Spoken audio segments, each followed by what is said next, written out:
fazer uma viagem, em vez de escutar muita coisa, eu faço uma playlist para aquela viagem que vai ser legal. Então eu tô com a minha mulher, a gente fica escutando, sei lá, umas 20, 30 músicas a viagem inteira e tal. Aí a gente escuta depois de 10 anos aquela música e fala... Lembra daquela viagem. A gente tava não sei aonde. Porque o cérebro, ele faz essa conexão mais fácil? Com certeza. A música, por exemplo, o cérebro precisa de maiores estímulos. Então, se você quer decorar uma situação... ou você tenta visualizar, você tenta jogar cenário, música, porque aí você cria um filme. E um filmezinho no cérebro articula muito mais conexões. E quanto mais conexões cerebrais você tem, mais ele fixa. E mais intenso. E mais ele fixa. Então, o que vai acontecendo com a pessoa de idade que vai deixando de ter atividades? Vai diminuindo essas conexões, elas vão deixando de ser usadas. Então, mas elas morrem, elas atrofiam? Elas atrofiam. Lembra da trilha numa floresta. Tá. Se todo mundo passa por aqui, aquela trilha fica aberta. Se eu começo a andar numa trilha aqui e as pessoas abandonam, o mato cobre. A mesma coisa ocorre com o cérebro. Igualzinho. Por outro lado, aí vem o lado ruim meu e que eu sempre tento mudar quando eu sofro pra valer. Eu não consigo ser superficial em algumas coisas. Quando alguma coisa me incomoda, quando eu tô triste, eu não consigo deixar pra lá, como a maioria das pessoas conseguem fazer. Se eu tô mal, eu preciso ir até o fundo, entender aquilo, ficar mal durante um dia, 2 dias, aí eu consigo. Se eu vou empurrando, uma hora parece que bate aquilo, eu não consigo desviar dos problemas, assim, de coisas que estão me chateando. Tá, mas isso que você está falando é absolutamente benigno. Me faz mal. Não, 2, 3 dias? A tristeza é necessário. Vem cá. Mas é uma tristeza profunda. Peraí, mas isso não é depressão. Não é. É tristeza. É tristeza. Como é que eu sei a diferença de tristeza? Como é que se você não tem uma tristeza profunda, como é que você vai ter uma alegria, uma felicidade verdadeira, intensa e profunda? Eu preciso do contraste. Eu preciso. Por que é o frio e o quente? Luz e sombra. Luz e sombra. Eu preciso disso. E a gente vive numa sociedade que, tipo assim, ser triste é quase ser careta. Porra, não fala nisso, não toca nisso. Você tem que... É a ditadura da felicidade, que não tá levando a nada. Me incomoda demais, assim. Eu também, quando eu tô triste, eu tiro 2 dias. Eu vou assistir um filme que eu sei que vou chorar. Eu vou chorar, não sei o quê. Mas depois daquilo, de eu ter mergulhado ali, eu sinto falta da luz. Depois que eu vou na minha escuridão, então isso eu falo, cara... Isso não é doentio que eu faço. Não, isso é saudável. Eu tô te achando que você vai ser coach de felicidade. Quando eu lançar o livro, eu vou te chamar pra ser... quero muito. Tá aqui um cara que intuitivamente... Você não aprendeu isso? Não. Você fazia isso intuitivamente, de criar memórias para o futuro. É porque assim... tá parecendo uma consulta agora. Não, mas quando eu era criança, eu era muito, muito infeliz, porque era muito, muito tímido, eu não conseguia falar com ninguém. Isso me incomodava de um jeito. Eu era filho de uma garota, eu não conseguia nem pensar na possibilidade. De falar. E não conseguia apresentar o trabalho na frente, eu não conseguia fazer nada. Você tinha fobia social. Fobia social. Isso mesmo. E eu, conscientemente, eu falei, eu vou mudar isso e vou. E foi um dia que eu decidi isso, tá me fazendo muito mal. E aí eu falei... Quem vai apresentar o trabalho? E eu morrendo de medo, eu falei, vou apresentar o trabalho. Quem vai chegar naquela garota? Eu vou chegar. Cara, e eu não sei, eu me joguei. E eu fiquei tão feliz de cada conquista que eu e isso de criança, tô falando eu entendi. 6ª, 7ª série. Mas me fazia mal de um jeito que eu não conseguia viver. Eu não conseguia falar pros meus pais. Chegava a visita em casa, eu desenhava, mostra o desenho. Eu me escondia no quarto. E aquilo me fazia mal, eu não conseguia... me relacionar com as pessoas. E aí eu fui vencendo isso aos poucos. E até hoje eu sou tímido, mas eu consigo, eu sei como vencer. Você sabe que vai dar certo.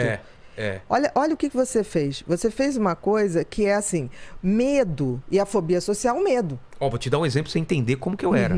Eu adoro futebol. Adoro. Meus pais minha família sempre morou na praia, em Santos.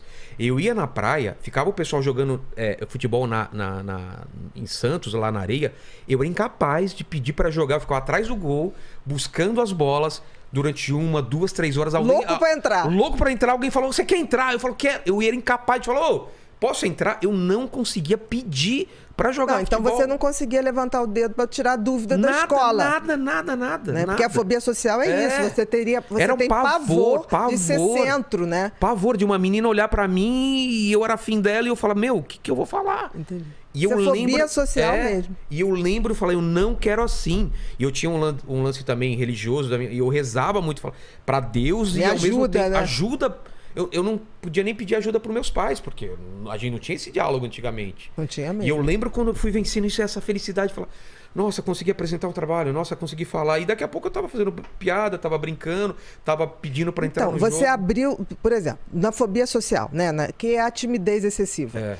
Você tem o circuito do medo extremamente ativado. De ser rejeitado. Não, de ser rejeitado, de não ser aceito, das pessoas acharem que você é ridículo, sempre de achar que você vai falar não vai agradar. Então, é um circuito de medo muito grande que o cérebro tem. O teu era hiperativado. O que se faz para desativar isso? Eu tenho que ativar outros, que é o circuito da coragem. Medo é uma coisa que ele só tem uma saída, enfrentar. Porque o medo, se você for para trás, chega uma hora que tem uma parede. Não tem mais pra E onde ele ir. vai te sufocar. Agora, é interessante como o teu cérebro tinha uma questão de enfrentar os problemas. Não é comum isso. Mas eu tenho medos até hoje que eu nunca enfrentei. Cobra, por exemplo, eu nunca enfrentei esse medo de cobra. Mas vem cá, você tem cobra no teu dia a dia? Não, isso é uma não fobia. Fui obrigado, não fui Porque olha obrigado. só, olha que interessante.